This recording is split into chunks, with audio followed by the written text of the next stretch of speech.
So you have LeBron James in now, and so Yes. that's so wild. It's such a huge.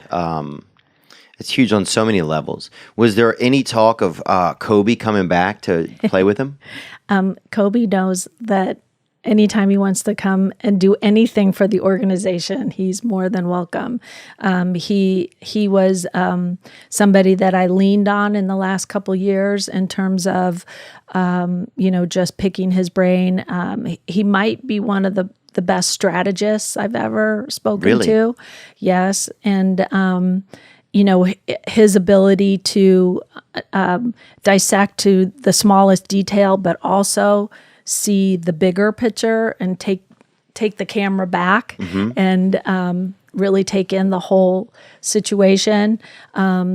He's a valuable resource to me and somebody that is someone I admire, respect both on and off the court. He's a hard worker. He's a hard worker. Yeah. Yeah. Maybe the hardest. Do you think he's one of the hardest working players that ever played for the Lakers? Yeah. I mean, when you have a guy that is, a veteran with that kind of success, being the first one to practice every day, that sets the bar. Everybody else, how can the best player on the team be here before you? You got to work harder. I mean, he just brought that kind of element to the team. Did it seem like, just as a regular fan, it seemed like he's like at the end, it just seemed like there was he took so much of the money and the business that there was no money for anybody else.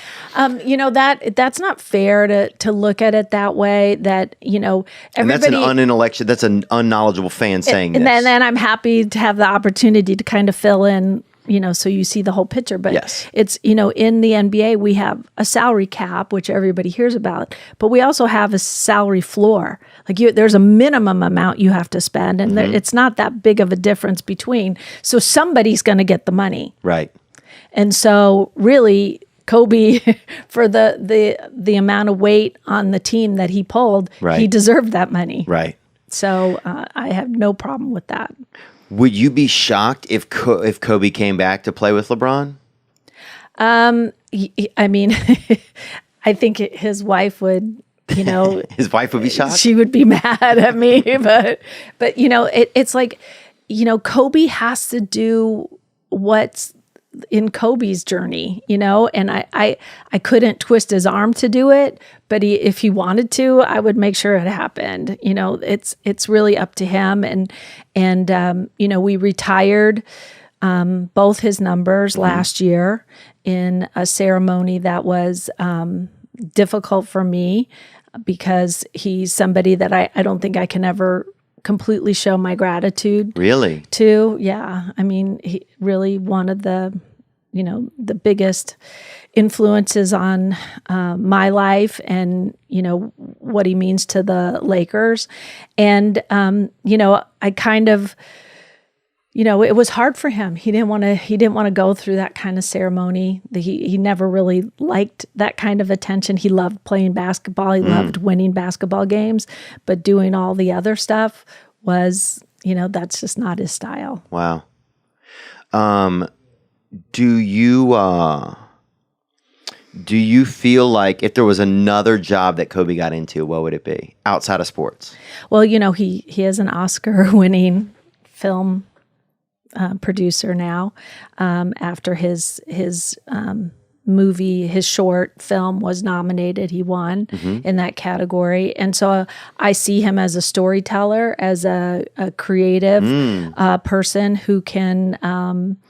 Bring things to life because the way he could break down detail and kind of absorb what was happening. I mean, there's stories about how he would study, cheetahs and how cheetahs would, move, stalk their prey and how they would move and how they use their tail as balance. And, I mean, it's like that's an intricate mind that, can capture and express and explain things in an interesting way. Well, thanks for watching that video right there. That was a beautiful little segment, I think.